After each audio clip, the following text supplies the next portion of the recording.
Hi friends, எனக்கு வணக்கம். எல்லோரும் எப்படி இருக்கீங்க ஃப்ரெண்ட்ஸ்? நல்லா இருக்கீங்களா?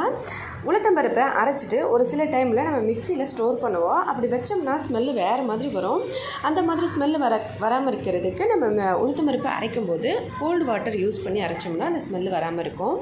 காய்கறிஸு கேரட்டும் முள்ளங்கியும் ரொம்பவே சீக்கிரமாக காஞ்சி போயிடும். இது காயாமல் இருக்கிறதுக்கு பின்பகுதியும் முன்பகுதியும் கொஞ்சமாக கட் பண்ணிவிட்டு அதுக்கப்புறம் ஸ்டோர் பண்ணோம்னா கொஞ்ச நாளைக்கு நல்லாயிருக்கும் ஃப்ரெஷ்ஷாகவே. தயிர் சீக்கிரமாக மழைக்காலத்துலேயும் குளிர்காலத்துலேயும் ஒன்று சேரலை அப்படின்னா இதை நம்ம தோசை சுட்டு அப்புறமா அந்த தவா மேலே வச்சிட்டோம்னா சீக்கிரமாக சேர்ந்துடும். குழம்புல எண்ணெய் அதிகமாக ஆகிடுச்சு அப்படின்னா கொஞ்சமாக வறுத்த கடலை மாவு பவுடரை அது மேலே போட்டு விட்டுடுங்க. கொஞ்ச நேரம் கழித்து எண்ணெயெல்லாம் அந்த மாவு எடுத்துக்கும். டேஸ்ட்டும் ரொம்ப நல்லாயிருக்கும்.